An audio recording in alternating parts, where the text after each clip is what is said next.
Wait a second. You're reporting, based on sources that heard this from Mohammed bin Salman, that he has been boasting that the president's son-in-law gave him U.S. intelligence about who his own internal enemies are? The prince is saying, I have Kushner in my pocket because... The Intercept's reporting was that Jared's dad, Charles Kushner, had again asked for a big Qatari investment, and the Intercept reported that the Qataris again said no. Maybe the reason the U.S. government took this radical and sudden unexplained turn against Qatar is because Qatar wouldn't give Jared's family any money. Let's start this tale in 2005. So that year, Charles Kushner is under investigation by federal prosecutors for tax evasion and questionable election contributions.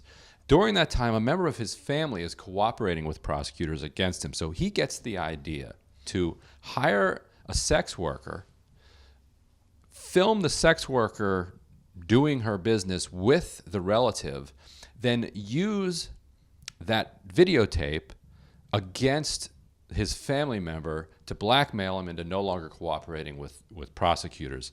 As you can imagine, with a Coen Brothers like scheme like this, it all collapsed and they caught him doing that. And so not only was he convicted of tax evasion and improper financial contributions to politicians, but they also tacked on tampering with a witness, intimidating a witness charge. So he got hit with that extra felony as well.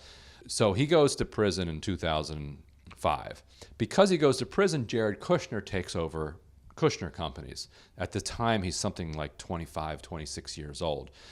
And he's brash, he's ready to make his mark, he's arriving on the Manhattan scene, he's overseeing this billion-dollar real estate company. He decides he's going to sell all of these properties that they have in New Jersey that they're renting out to tenants and use the money from that and dump it into a building at 666 Fifth Avenue, which at the time was selling, or he was willing to pay, $1.8 billion for. So he sinks basically much of the family's fortune into this property, $500 million cash, and then they borrow the rest. He did this in 2007 when people who weren't even involved with real estate could see that the real estate crash was coming. The property becomes badly underwater, and so the family is then searching around the globe for refinancing schemes. In 2011, they managed to sell off almost half the building to stave off foreclosure, but they have a balloon payment due in February 2019, and so they've been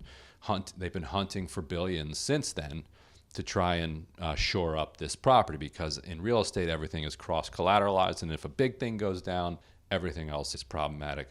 That brings us to when Jared Kushner is trying to work the Gulf region, because if you need this kind of money, you're either getting it from the Russians, you're getting it from the Chinese, or you're getting it from the Gulf. There might be some other outliers in Malaysia or Latvia, but in general, those are your three big pools of capital. And so Kushner continues pressing hard on Qatar, which is this kind of gas-rich peninsula right in the Persian Gulf. And they get very close to a $500 million deal with Hamad bin Jassim Al Thani, who is a former prime minister of Qatar and one of, if not the richest person in the country. That deal fell through. Tom Barak, good friend of Charles Kushner and Donald Trump, has since told the Washington Post that the Kushners were crushed when that deal fell through. Just weeks later, Jared Kushner plays a pivotal role in supporting a blockade of Qatar by Saudi Arabia and the UAE and some allied countries. The nation of Qatar, unfortunately, has historically been a funder of terrorism at a very high level. And in the wake of that conference, nations came together and spoke to me about confronting Qatar over its behavior. All right, there's the Qatar blockade. Trump and Kushner took a side against American foreign policy interests because a loan was not forthcoming for That's the suggestion, yeah. All right, and then there's this warring royal family in Saudi Arabia, and Trump and Kushner have taken a side, including possibly sharing United States intelligence in the president's daily brief about who your enemies are, who you can round up, and they've taken a side because why? Well, we don't know why, but one of the sources of financing for 666 Fifth Avenue certainly would be Saudi Arabia. The prince is saying, I have Kushner in my pocket because Yeah, his evidence is that, when I met with him in late October of this year, he brought me the names of political dissidents within the royal family and other elites in Saudi society that U.S. intelligence had collected and determined were kind of skeptical of the Crown Prince's rapid rise. A week later is when this famous kind of Ritz Royal Roundup happened, where they turned the Ritz-Carlton Riyadh into a prison. Kushner makes an unannounced trip to Riyadh. So this is late October. It catches a lot of intelligence officials off guard. News didn't leak out about the trip until he had almost returned from it. We learned afterwards that Kushner spent several evenings staying up till 4 a.m. talking strategy and politics with Mohammed bin Salman, who is the crown prince of Saudi Arabia, who only became crown prince in June when he ousted his cousin, Mohammed bin Nayef, who had been next in line. A week later, Mohammed bin Salman launches a crackdown. He rounds up dozens of royal family members and other elites. It extended eventually into hundreds. He imprisoned many of them in the Ritz-Carlton, converting it into a luxury prison. Some of them were tortured. At least one of them was tortured to death, we now know.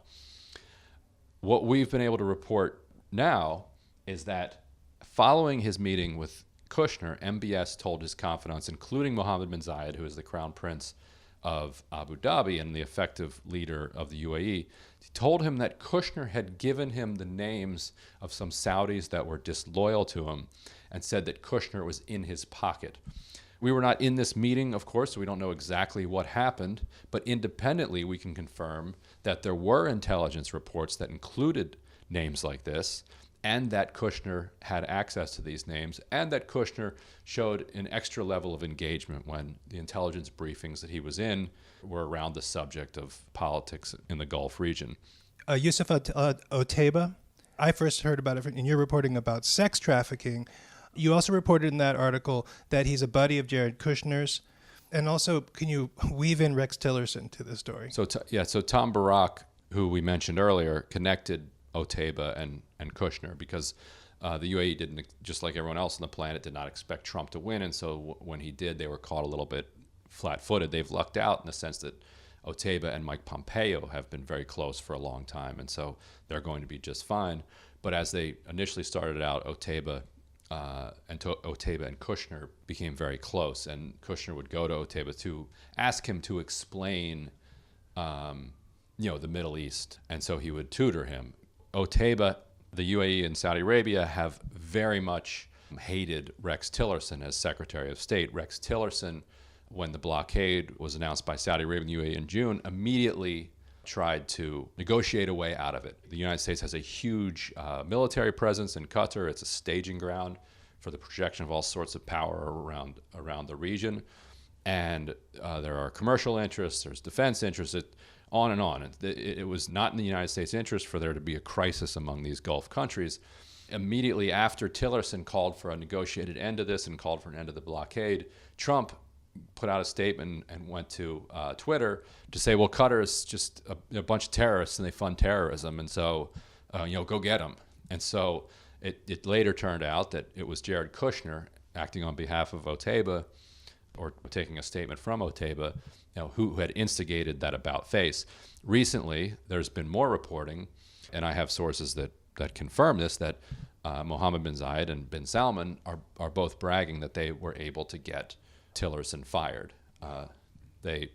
Now, I think that it's a little more complicated than that. Trump, you might remember, fired him shortly after the statement that he gave on Russia, though it's he may have actually already been fired before that, which helped him have the confidence to make a statement like that.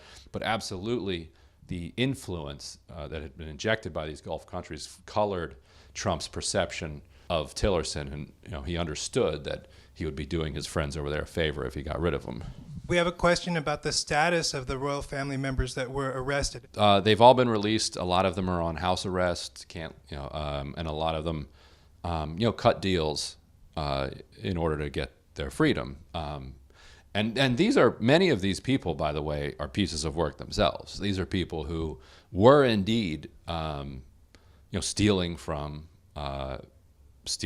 the Saudi government. I mean, they were the Saudi government. It was just kind of a way of doing business there, that if you ran a private company that was funded by the government, you skimmed a huge portion off the top. That absolutely happened, and Mohammed bin Salman would be correct that you would want to end that practice. A lot of these stories were first reported by you and The Intercept, and only now, for instance, is Charles Kushner, Jared's dad, admitting that it's true that he met with the... Right, this is a good one. So we reported early March 2nd, that the April prior, Charles Kushner had met with the Qataris and hit them up for cash. Just earlier this week, he finally gave a statement to the Washington Post saying, yes, it's true that I met with them, but we weren't going to take their money. That would be wrong. I would not. It would look bad. That's an ethical transgression that I could never abide. This is a man who hired a prostitute in order to set up a family member to try to get himself out of a fraud prosecution, and got caught for it and wound up going to prison just a few years ago. But maybe he has been rehabilitated and has found a new sense of ethics. But it doesn't explain why he would go to the meeting. In the business world, there's very much, much can be gleaned from where a meeting was held, and what the power dynamic is. So the fact that the Qataris were staying at the St. Regis Hotel and Kushner came to them undermines his argument that it was just a courtesy meeting, and if they would have offered money, he would have said, oh, please, please, please, no, put that money away here. My son is in the White House. That would be horrible if I took this foreign money from you.